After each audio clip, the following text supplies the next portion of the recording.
این آستان چو باغ جنان پایدار باد، چون مهتاب در فلکش بر مدار باد. چون کو سرفراشته در روزگار باد، چون فرش بر ثبات خود امیدوار باد. تا ابر و باد و دور قمر گرم کار باد، دارالعلوم عالیه دارالقرار باد. دارالعلوم عالیه دارالقرار باد. نحمده و نستعینه و نصلی علی رسول الکریم.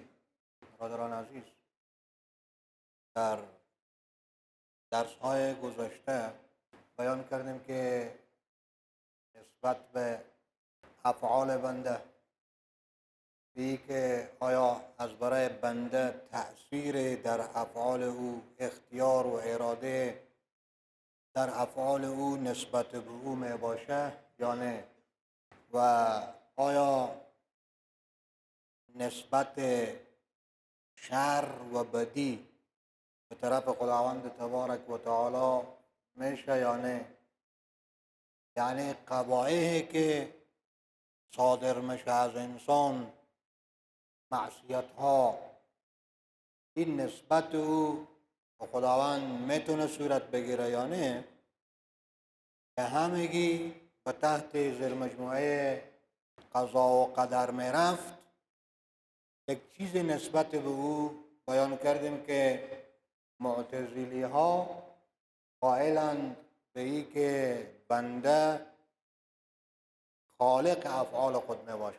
افعال اختیاری بنده از خود بنده صادر میشه. خداوند تبارک و تعالی قبلا به او هیچ علم و اطلاع نداشته.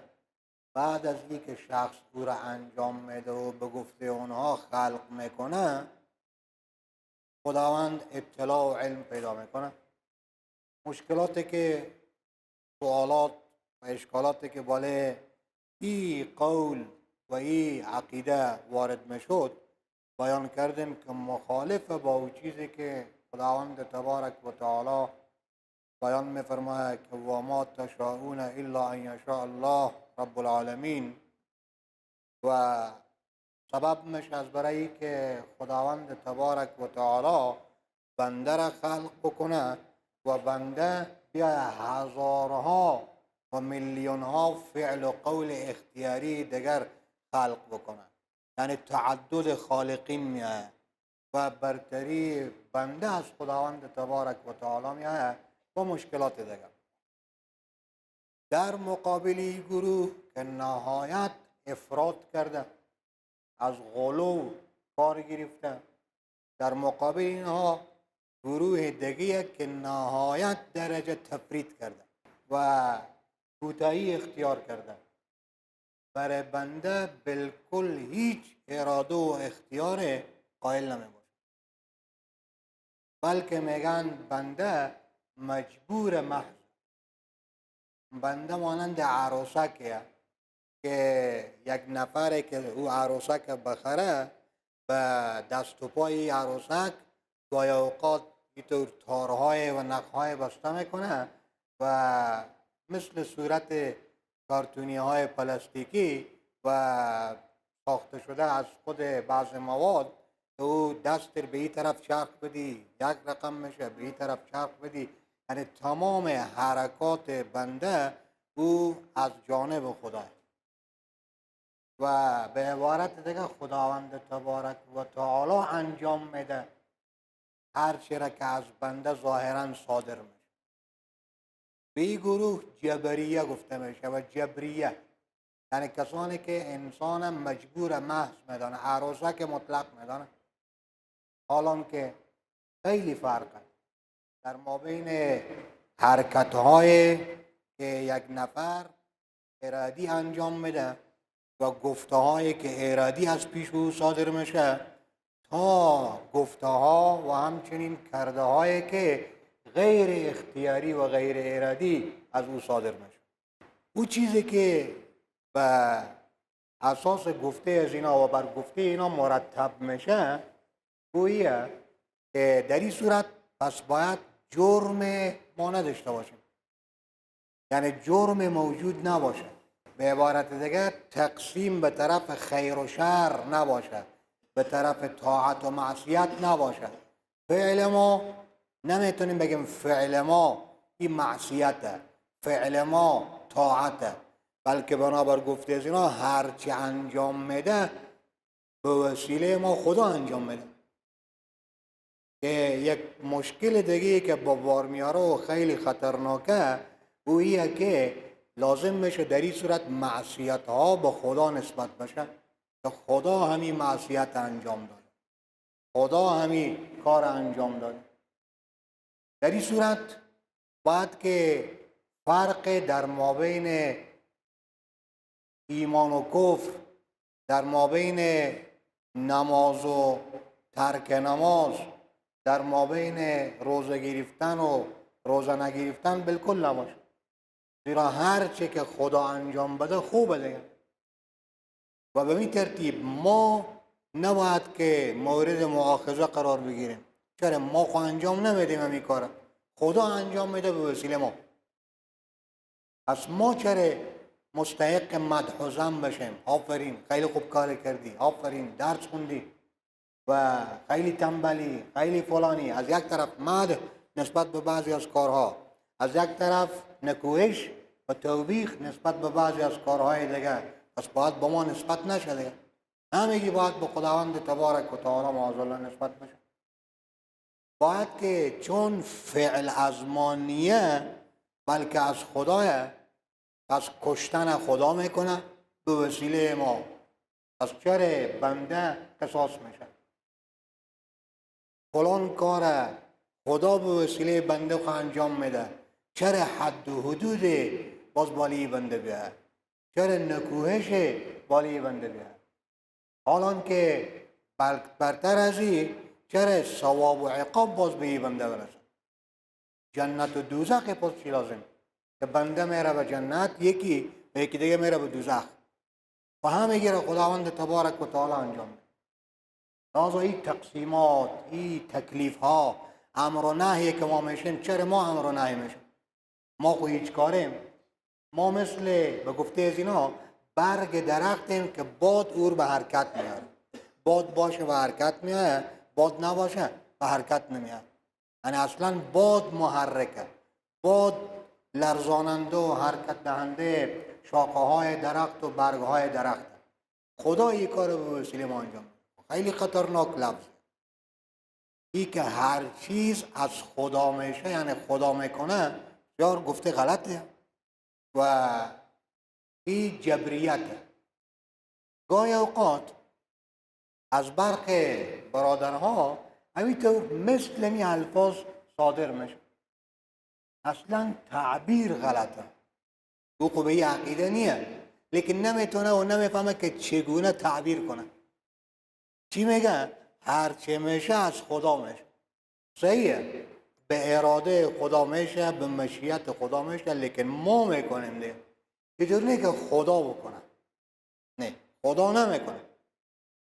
همین کار خدا انجام نمیده، ما انجام میده، ها، به اراده خدا، به مشیت خدا.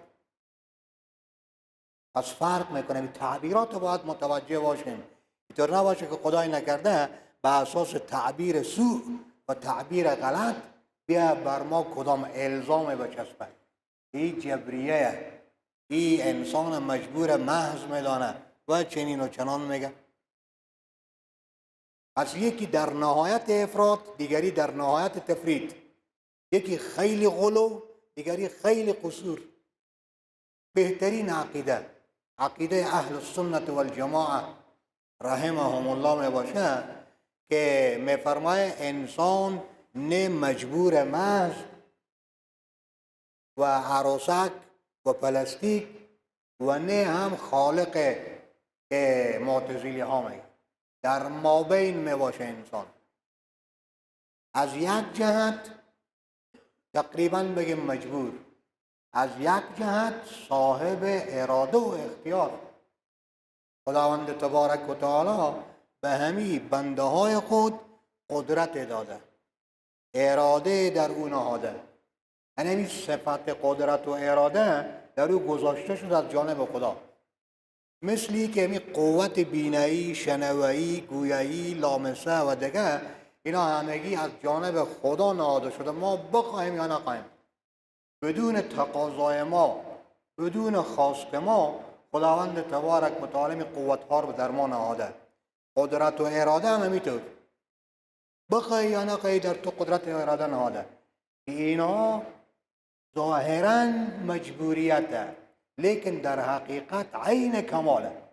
خداوند بنده خود را کامل کرده به وسیله گذاشتن این قوت، این قوت، این قوت و این صفت و این صفت در او.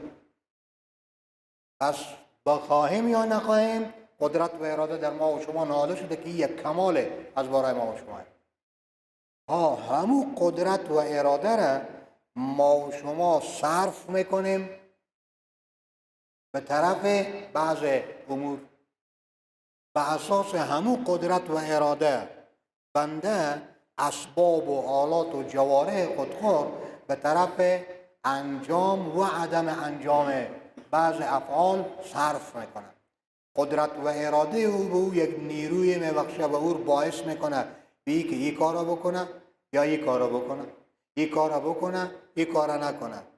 دست و چشم و پا و گوش و دهان و همگی این از جهت قدرت و اراده میره به طرف این کار. پس به فعل بنده دو قدرت تعلق میگیره. یک قدرت خداوند تبارک و تعالی، اراده خداوند تبارک و تعالی. یکی دیگه قدرت و اراده بنده، لیکن از دو جهت. از دو جهت، یکی از این جهت تعلق میگیره، یکی از این جهت. تقریبا یک مثال بزنیم. یک کتابی که به دست شما باشه، یعنی خریده باشه، یک نفر میپرسه این کتاب از کیه؟ خب میگه از من. میگم از کیه؟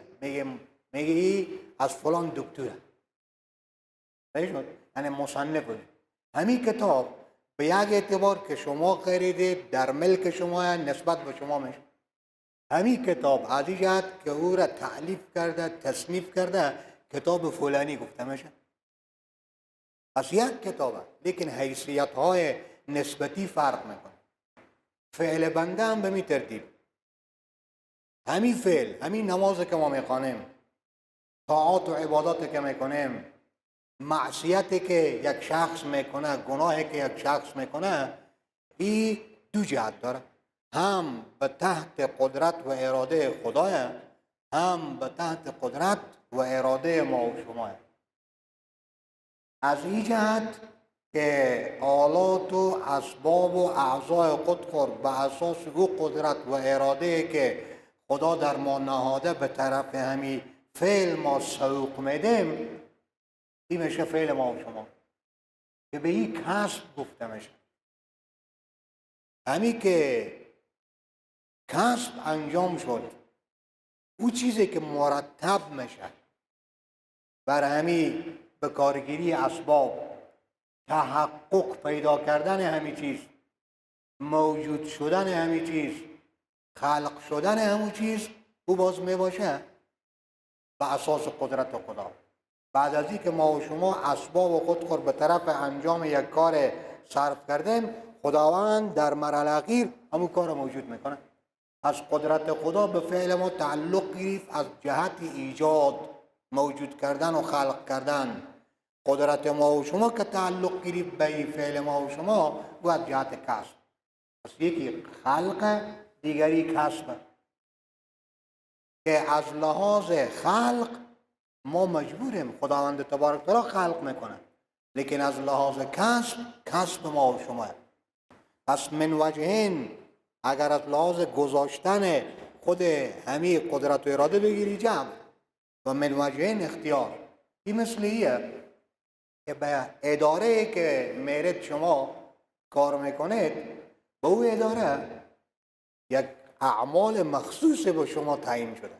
مثلا نسبت به تایپینگ، به تایپیست، کار تایپیست همینه که تایپ کنه. کار خود کامپیوتر کار همینه که من پشت کامپیوتر بشینم همون نوت، همون مضمون، همون گفته ها، اموری که به او داده میشه همون نوشته بکنم. دیگه نمیتونه که خود رفیق خود چت کنه، همراه رفیق خود گفتگو بکنه و گپ بزنه، یا که چیزی که به دل او هست او را بنویسه. نه، همون چیزی که به او گفته میشه و به او تعیین میشه همون مینویسه، لیکن به اراده خود مینویسه، به اختیار خود مینویسه. پس من وجهین مجبوره، لیکن از جهت دیگه بالکل صاحب اختیار و صاحب اراده که به اختیار خود مینویسه، به اراده خود مینویسه، لیکن او چیزی که به او گفته شده همون را مینویسه.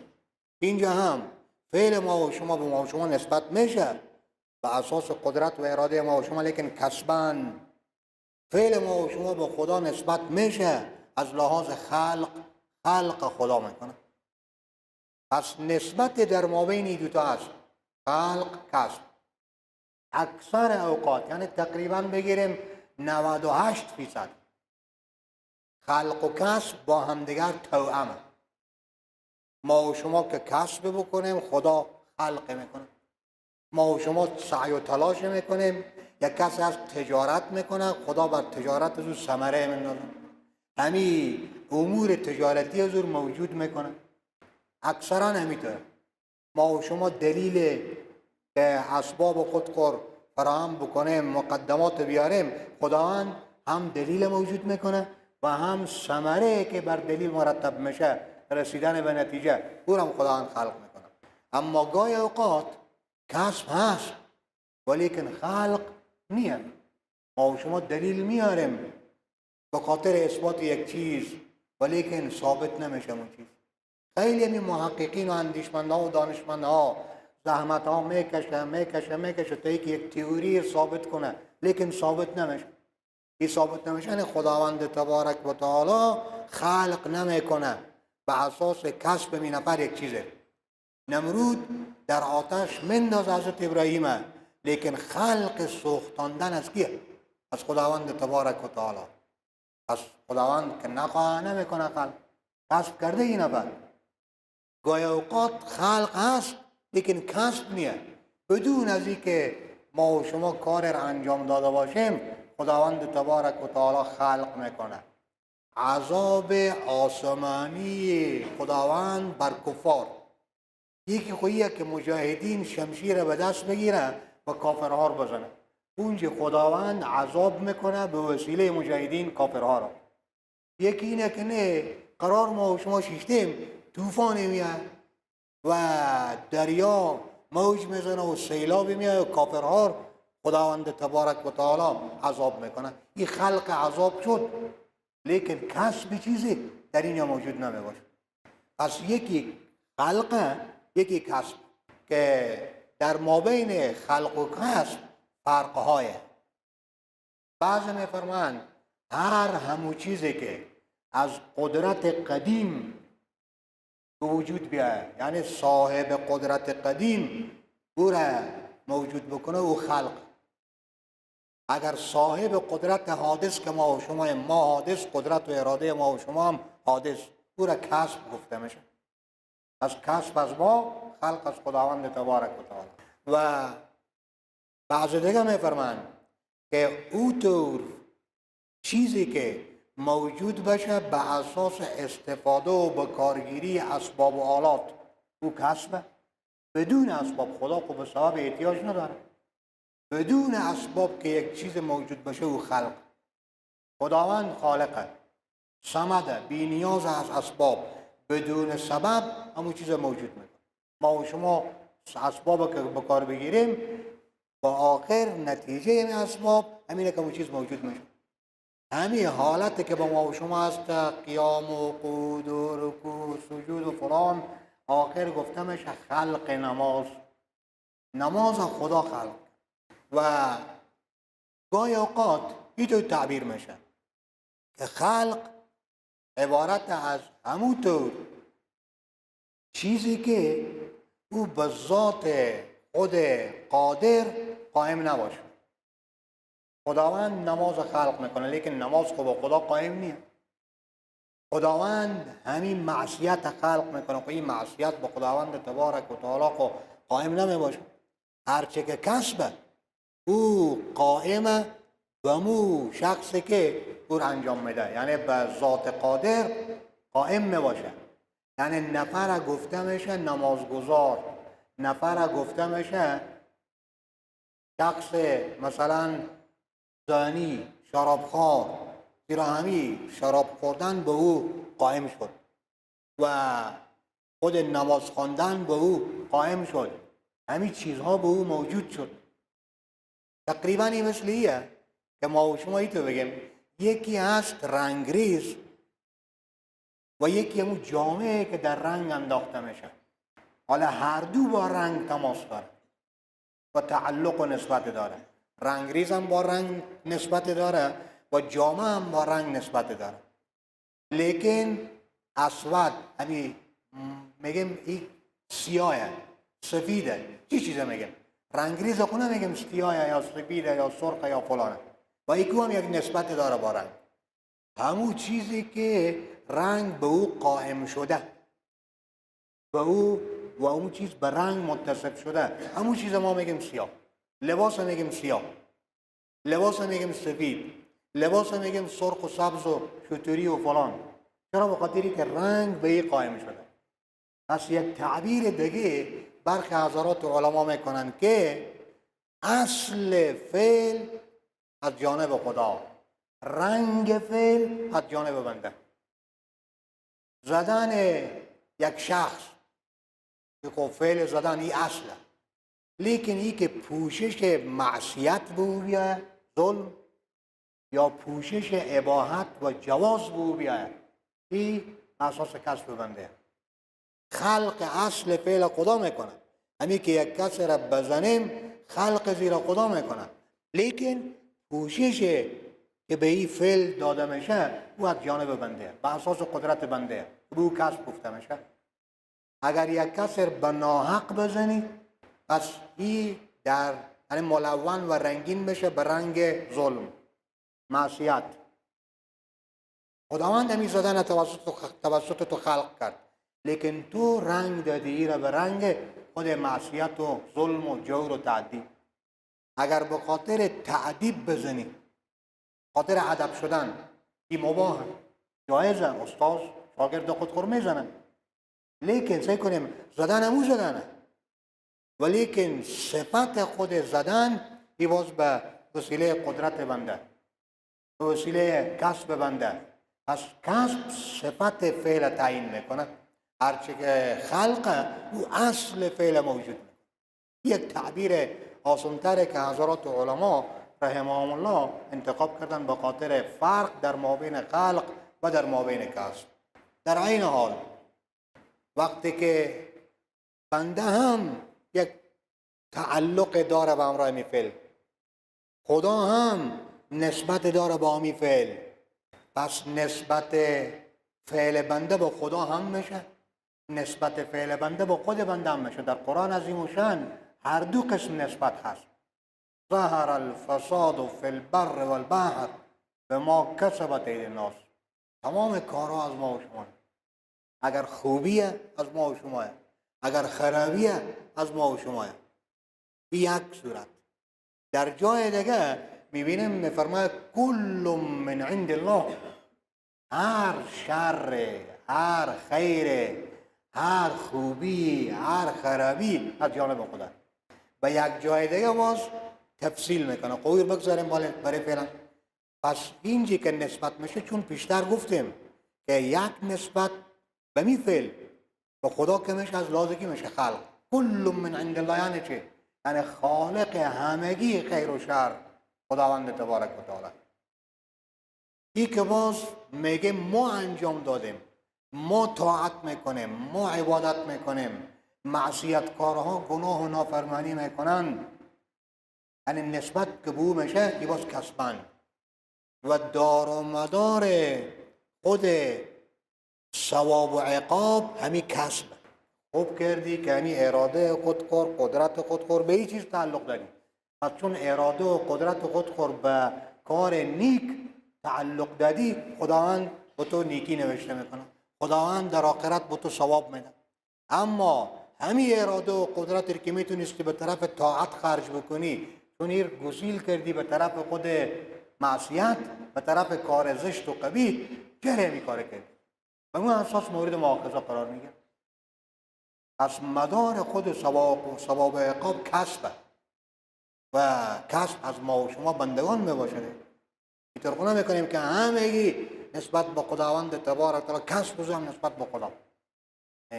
زیرا در این صورت دایره باید از بین میره، ثواب و عقاب از بین میره، خیر و شر از بین میره، معصیت و طاعت تقسیم فعل به طرفو از بین میره، مؤاخذه، قصاص و حدود و فلان همگی از بین میره. چرا من نکردم خدا کرد؟ من یک آله هم مثل چاقوه که خوش شده نمیتونه. همچنین گاهی اوقاتی تو میبینیم که نسبت خیر و خدا میشه، نسبت شر به بنده میشه. ما اصابک من حسنة فمن الله و ما اصابک من سیئة فمن نفسک. کار یا نیکی که به تو میرسد و جانب خداه، بدی که به تو میرسد جانب خود تو نه، تو مقصری. از که نیکی که به تو میرسد ما اصابک من حسنة فمن الله یعنی چه؟ یعنی خالق او خداه. ما اصابک من سیئة فمن نفسک، زیرا کاسب او تو میباشی. اینجا با تفریق شد. یعنی چه؟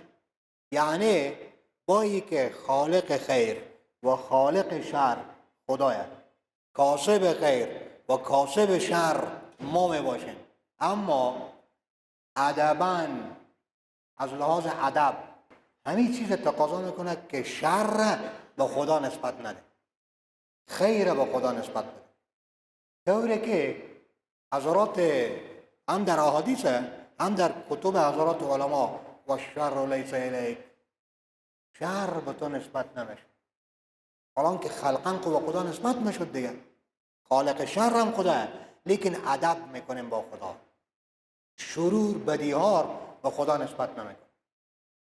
مثلی که مخلوقات خدا خیلی اشیاء نجس هم میباشه، خنزیر نجس العینه، هم خود او، هم تمام اجزای بدن او، هم پولی که از فروشش به دست بیاره همگی نجسه.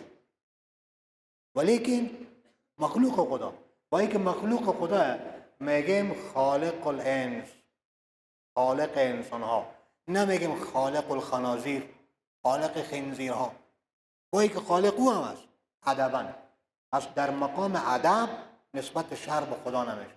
او جایی که نفی شده در کلام پیغمبر خدا علیه السلام، در کلام حضرات علماء کرام که میفرماید و شر لیس الیک، شر به تو نسبت نمیشه ادباً، ورنه نسبت خلقی به خدا میشه، اگرچه نسبت کسبی او باز به ما میشه.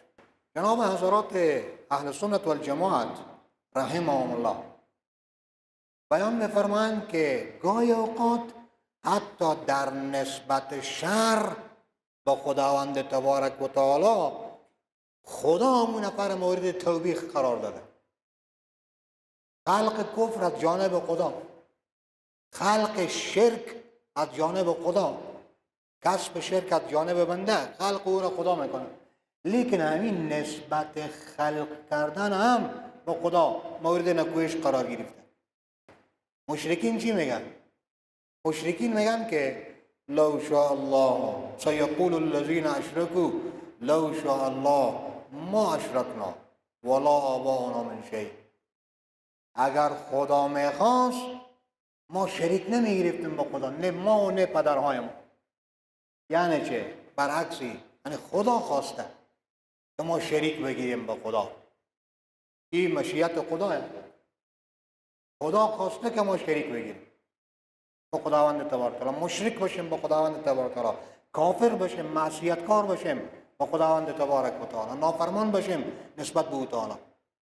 همین جمله خداوند تبارک تعالی در معرض نکوهش، توبیخ، خیلی بد گپ میگم اینا، لو شاء الله ما اشرکنا ولا آباؤنا من شیء، خیلی بد گپه. حالا که سخن خوین نسبت دادن خود می فعل به خداوند تبارک و تعالی از راز تخلیق، ولیکن نه مقصد نفر صحیح میشه که با گفته خود چی مقصد داره. این که میگه خدا خواسته که ما معصیت بکنیم یعنی چی؟ یعنی ما مجبوریم. پس پیغمبر نکوهش نکنه ما، یعنی ما مجبوریم. حالا که جبریتی نیه دیگه، بیشتر بیان کردیم. ما که این کار انجام میدیم خدا خواسته. خدا خواسته یعنی چی گفته از اینا؟ یعنی خدا راضیه به شرک ما، به شرک ما خدا راضی. حالا که فعل بنده نسبت به خداوند تبارک و تعالی سه قسم داره بنده. یک فرائض، همین چیزایی که نماز، روزه، حج، زکات، فلان فریضه ها. یکی دیگه فضائل، کارهای خوب، فرض نیه لیکن کار خوبه که کسی انجام میده، نفل میکنه، صدقه نافله میده، حج نفلی میکنه، عمره میکنه، از این قبیل امور نیک دیگه انجام میده. یکی هم معصیت ها، گناهان انجام دادن.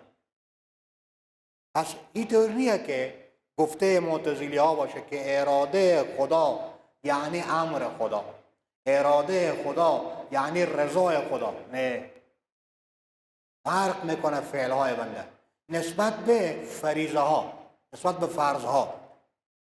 خداوند هم امر میکنه به می فرض اقیموا الصلاة، هم راضیه به می کار که انجام بشه، نماز بکنه بنده، هم دوست داره نماز و کسی را که نماز میخوانه، و هم علم خدا به او رفته، هم اراده خدا به او رفته و مشیت او، و هم نوشته شده در لوح محفوظ که می کار صورت بگیره و میگیره، و به می ترتیب هم توفیق از جانب خدا، همگی از جانب خدا، رضایت، محبت، علم، نوشتار در لوح محفوظ، توفیق و امر، اینا همگی از جانب خداوند تبارک و تعالی.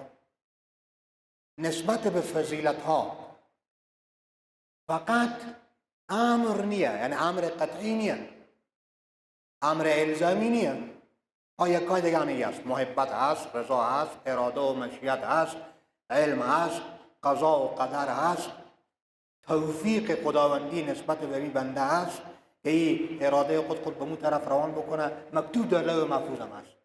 هرچی که نسبت به معصیت، در معصیت امر خدا نیه، در معصیت توفیق خدا نیه، بلکه خذلانه، به جای توفیق خذلانه.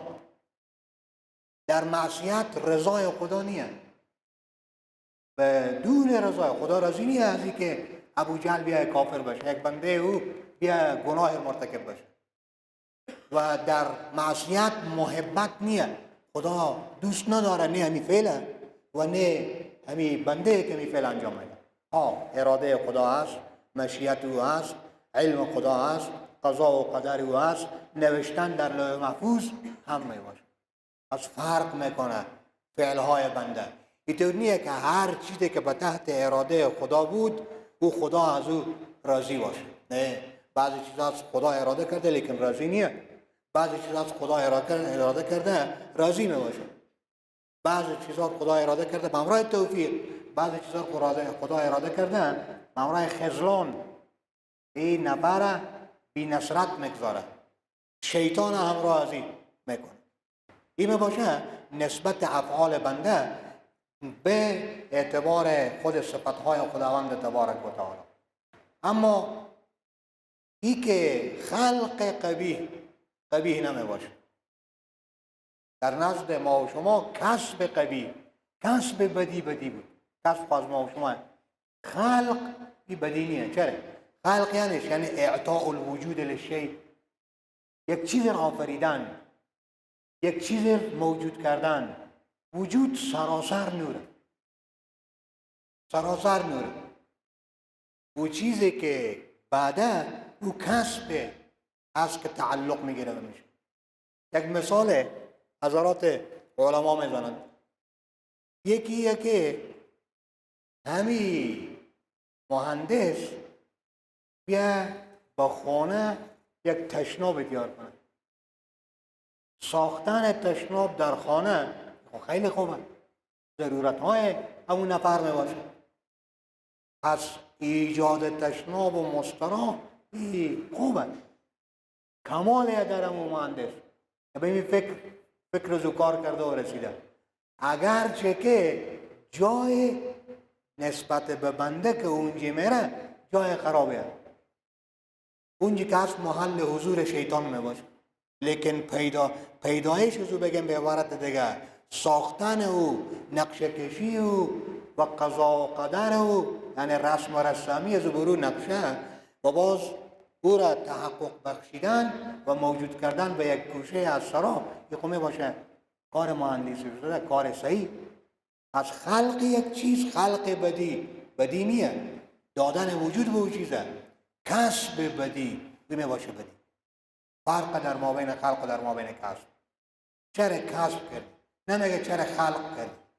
و به این خاطر ما و شما یک مسئله دیگر هم مورد بحث قرار میدیم و اویی که به قضا و قدر خدا باید ایمان داشته.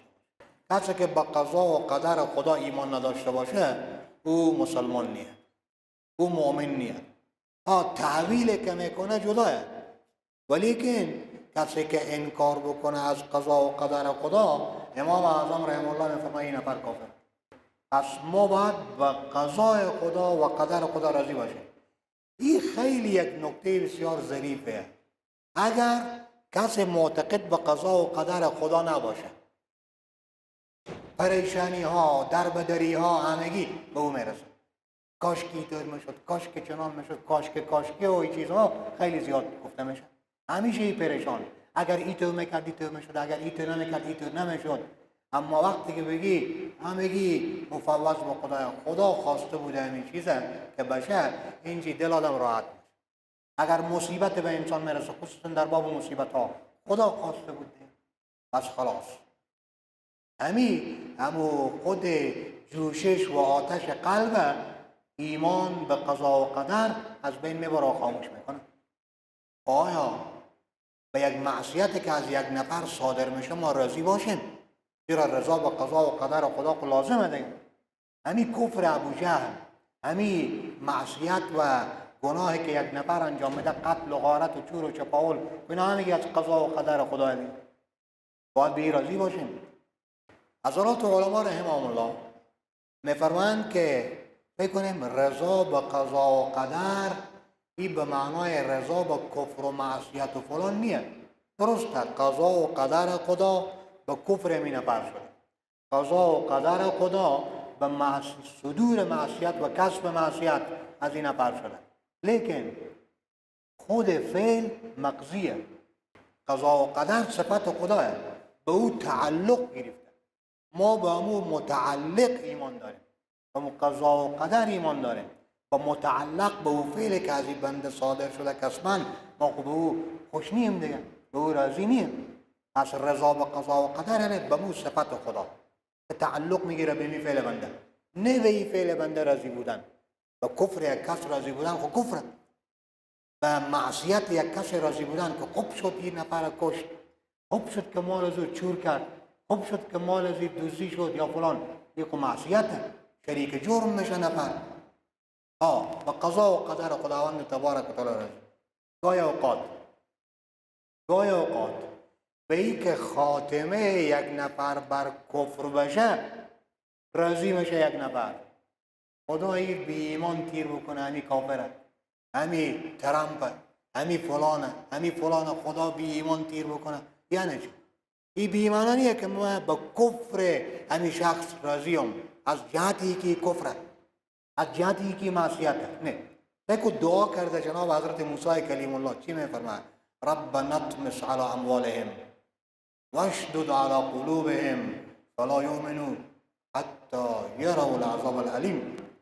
ای خدایا مالها از اینا رو تباه کن، مالها همی کافرها. ای خدایا قلبها از اینا رو نسبت به ایمان سخت کن که اینا ایمان نیارن تا ای که عذاب تو رو ببینن. حالا اینجا هم پیغمبر دعا میکنه که اینا رو بر کفر بمیرن، اینا رو توفیق ایمان نده. این به چی معنا؟ این معنا کنیه که پیغمبر علیه الصلاة والسلام حضرت موسی او راضی باشه به کفر یک نفر از این جهت که از او کفر صادر میشه، نه، بلکه یک گفته میشه که خداوند تبارک و تعالی همین کافر بر کفر بمیرانه. یعنی چی؟ یعنی خداوند تبارک و تعالی انتقام همین مظلوم ها از این بگیره. اگر مسلمان خوب باشه، مسلمان بودن خوب میمونه که الاسلام یهدی ما مکان قبلا. اسلام هر ظلم و جور و تعدی که این نفر به سر همین مسلمان ها کرده همگی بخشید، همگی بخشیده شد. حالا که ما میگیم که خدایی به عذاب خود گرفتار بکنه، پس ای که میگیم خدایی را به کفر بمیرانه، نه از این جهت که کفر این نفر دوست داره یک شخص به خاطر دعا میکنه، نه، بلکه از این جهت دعا میکنه که خدا انتقام مظلومین از دست این ظالم ها بگیر. یا مثلا حضرت جبرئیل امین علیه السلام که مشت کل مثلا دهن فرعون که این نتونه ایمان بیاره، این به این خاطر نیه که ایمان از رو دوست نداره، نه، به خاطری که این خیلی خیانت ها کرده، خیلی جزاها داده مسلمان ها و قوم حضرت موسی و خود حضرت موسی علیه السلام. پس باشه که به عذاب خداوند تبارک و تعالی گرفتار بشه. حاصل میگه و بس میکنه. معتزلی ها، جبری ها و اهل سنت والجماعت مثال از اینا مثل چیه؟ همین دوربین ها رو دیده باشیم گاهی اوقات که فیلم برداری میکنه یک دفعه زوم میکنه همین دوربینه به طرف چرخش قلم خطاط، قلم همه چرخه این نوشته میکنه. عجیب، این قلم عجیب نوشتن داره. من همینطور قلم بخو بخرم صحیح شدن؟ همینطور قلم نخر، لیکن خط دو خرچن قرباقیه. به گمان ازی اینه که همین قلم نوشته میکنه. چرا زوم همینطور شدنه نزدیک شده خب قلم میچرخه.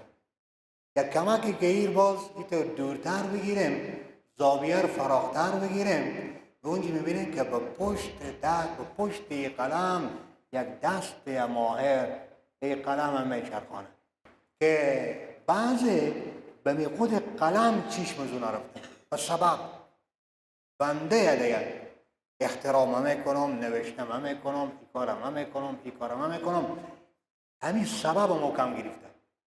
پشت سر این سبب که مسبب الاسباب هست خداوند تبارک و تعالی که به وسیله او که اراده و قدرت در او نهاده این کار موجود میکنه، او فراموش کرده. پس میگه بنده خالق کیه؟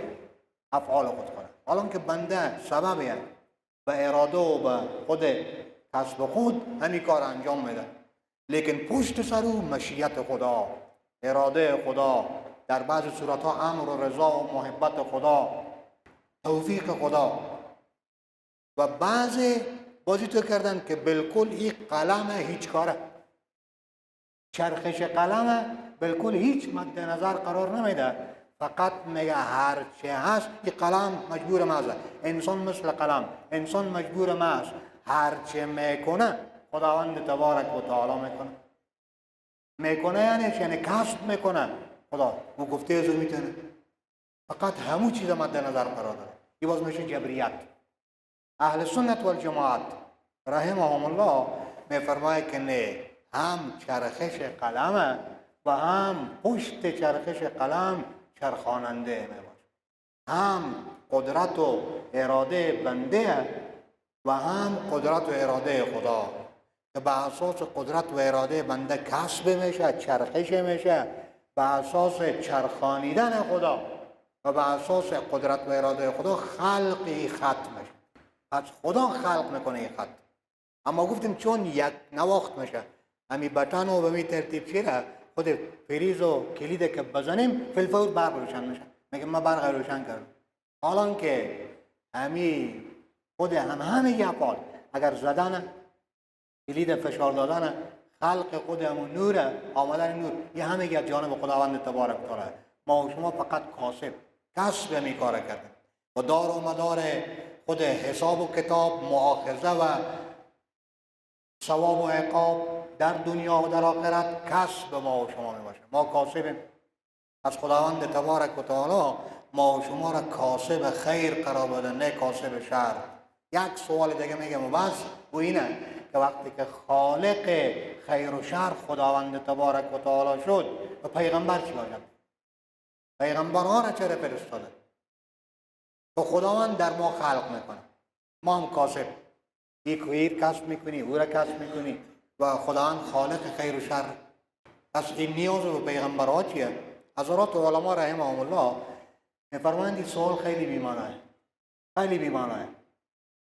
این مثل ایه که یک نفری تو بگه که خداوند خلق سیری را میکنه و خلق سیرابی را میکنه، خداوند خلق میکنه، پس احتیاج به نوشیدن و خوردن چیه؟ خداوند مریضی را خلق میکنه، پس احتیاج به دکتر چیه؟ خداوند صحت موجود میکنه، پس احتیاج به فلان چیه؟ نه، دنیا دارالاسبابه. و دیگه ای که همین ما گفتیم که رنگ میده، کی میده؟ بنده میده رنگ دیگه، نه؟ به اساس کسب خود. این کی میشه؟ کسبی میشه فرمانبرداری، کسبی میشه معصیت. وقتی که پیغمبر باشه، پیغمبر بفرمایه که خدا فرموده اقیم الصلاة، خدا فرموده لا تقربوا مال الیتیم، خدا فرموده لا تقربوا الزنا. خدا پیغمبر مظهره، امر خدا رو به ما بیان میکنه که به اساس فرمانبرداری میشه طاعت، به اساس نافرمانی میشه معصیت. پس کسب که به خود مدح و ذم منجر میشه، به طاعت و به معصیت منجر میشه، او به اساس سفارش پیغمبر، به اساس آمدن پیغمبر تا نه امر خدا و نهی خدا با چی خبر داره؟ که به این چیز امر کرده، به این چیز نهی کرده. پس لازمه تا ای که یا فضل خدا بیایه طاعت، یا عدل خدا بیایه که معصیت میباشه. صلی الله تعالی علی خیر خلقه محمد و علی آله و صحبه اجمعین. در موردی که اگر اسلام با بردهداری موافق نبوده و به مرور زمان میخواه که او را از بین برداره، پس چرا پیغمبر خدا علیه السلام کنیزهای خود را رها نساخته بودند و همچنان در صدر اسلام اگر کنیزی بچه دار میشده آن کنیز را به ازدواج میگرفتند؟ چرا ماره قبطیه را به همسری نگرفتند؟ در این مورد سعی کنیم یکی است که اسلام موجد از برای بردهداری نیست، یعنی مؤسس بردهداری نیست. بردهداری پیشتر بود و پیشتر هم ما یک تحقیق نسبت به کرده بودیم. کسی که غلام شیطان بود، خداوند تبارک و تعالی او را غلام خود می‌گرداند. کسی که کافر بود، خداوند تبارک و تعالی او را بنده خود می‌گرداند. چنانچه که خود همین موضوعات در همین دنیای ما و شما هم نسبت به اموراتی که در چهار و دور و اطراف ما و شما هست. ولی اینی که چرا این کار نکرده و ملک یک کسه. این مثلیه که من کتاب دارم، میگه تو چرا می کتاب خود نمیفروشی؟ چرا می کتاب خود هبه نمیکنی؟ و ملک من، ملکیت او به اختیار خود نفره که او را میبخشه، آزاد میکنه، میفروشه. و هرچی که در مورد ازدواج لازم نیه به کجا، یعنی تو نیه که حتما بیا این کار بکنه. ها به فضیلت ها می باشه، فضیلت ها هست که یک کسی او را آزاد بکنه و باز با او ازدواج بکنه. لیکن ای که نکنه این بیمانانه که نه چرا، یعنی سوال باز پیش بشه. خب نه ملک منه، به می ترتیب معذور استفاده میکنم. شریعت مقدس اسلام به دو طریق اجازه داده که الا علی ازواجهم او ما ملکت ایمانهم، از همسرهای خود و از خود کنیزهای خود. یعنی همسر حقوق داره، اما حقوق نمیخواه به این ملک خود قبل، این ملک او میباشه، حق به او نمیده. گاهی اوقات که از کنیز اویه لیکن او را آزاد میکنه، با او ازدواج میکنه، مثل جناب حضرت صفیه ام المؤمنین رضی الله تعالی عنها. و ما اصدقها نفسها، چی چیز صداق از او قرار داد و مهر نفس او را، کنیزه لیکن او را آزاد میکنه پیغمبر خدا علیه السلام و با عنوان همسر خود خوب میگذاره. پس این کار هم انجام شده. بعضی اوقات یعنی گفتیم ملک یک نفره که این کار میکنه این کار نمیکنه، کدام سوال نمیشه. لیکن با وجود از این بیمانه نیه که بردهداری در اسلام منسوخ شده باشه. نه، منسوخیتی نیه. هیچ دلیل ما و شما نداره برای که منسوخ باشه. در خصوص ناقص العقل بودن زن واضحا توضیح دهید. یک مسئله بسیار دور و درازه که مستقل یک روز میخواد ما شما پیرامون ازی بحث بکنیم که عقل خلاصه از این چیزی نیست که جسم باشه و ما بیایم بگیم نسبت به مرد هست نسبت به زن نیست. نه، این یک قوتیه.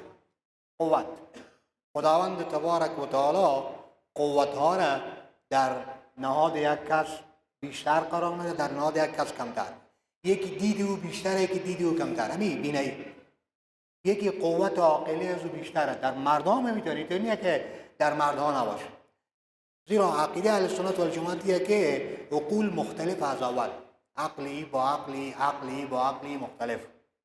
از اول مختلف. پس این چیزی فطری خداوند تبارک تعالی در نهاد یک کس قدر نهاده، در نهاد یک کس قدر نهاده. پس مالی نیه که از او گرفته باشه تا فلان. پس اعتراضی نیه. چنانچه میگم اعتراضی نیه برای که این بگه چرا چشم از قوت بیشتری داره، چشم ما قوت کمتری داره، چرا این زور بیشتری داره، زور ما کمتر. این هم میتونه. و باز در مقابل عقلانیت یعنی عقل خداوند باز به او شفقت داده. گفتیم این خیلی مباحث دور و درازیه که در اینجا مقصود توهین به مقام زن نیه. اگر پیغمبر خدا میفرماید زنها ناقص العقل، نقصان عقلی که یک چیزی که خداوند تبارک و تعالی به او داده، در مقابل او باز شفقت زیاده، رحمت زیاده. او رحمت و شفقت در مرد باز ما شما مثل زن سراغ کردن نمیتونیم. یک بحث مستقلی میخواد. گروه معتزله را چرا به این نام یاد میکنند؟ به خاطری که رئیس زینا شاگرد حسن بصریه و موضوع و مسئله پیش میشه که این همو مسئله عقیده ای یه بار قبول نمیکنه. از این گوشه مسجد ور میکنه درس حضرت حسن بصری میره به او گوشه. حسن بصری میفرماید اعتزل عنا، این از ما جدا شد، از ما کناره گیرید. به خاطر باز معتزله نمیده. نشان معتزلی ها رفته رفته بیان میکنیم که در این مثلا همین خود قضا و قدر چیزیه که معتزلی ها او را قبول ندارن.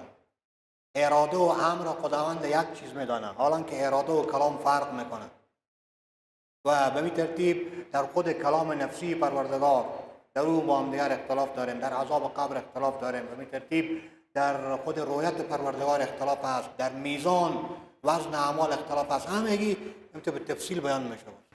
اگر کسی بگوید ما مجبور هستیم مثل جبری اما نیت نداشته باشد چی حکم دارد؟ گفتیم که تعبیرها با اوقات غلط میشه. همین تعبیر غلطه که ما مجبوریم. مجبور نیم. صحیح شد. خداوند در ما و شما اراده نهاده. حتی مو اکراهی که یک نفر میشه مکره میشه، مجبور میشه به یک کار بکنه، تفنگ والی میگیره، بازم به اراده و اختیار خود انجام میده همون کار.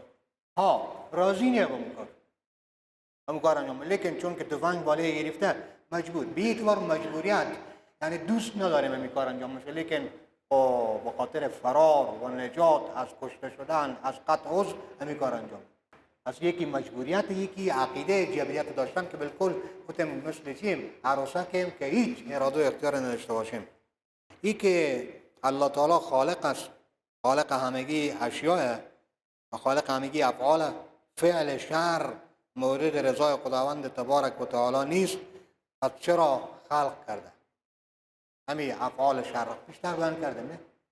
که خلق یک چیز این کماله، کمال بیشتر بیان کرد. این کماله. اگه این تو باشه یک مثال میزنیم. پس باید بگیم چرا یعنی بدشکلار خدا خلق کرد؟ چرا یعنی خار خدا خلق کرد؟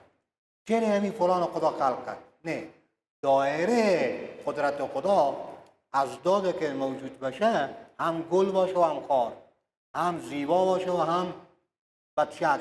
اونجی معلوم میشه که خداوند خیلی صاحب چیه؟ صاحب کماله. اگر یک خوبی می بود خب زن باز سوال نوشته میکردن که چرا خدا شر موجود نکرد؟ چرا خدا چنین و چنان نکرد؟ اگر کسی یک عمل کفری از او صادر میشه این مثل کافره که هیچ ایمان نداشته از اول، نه که نه.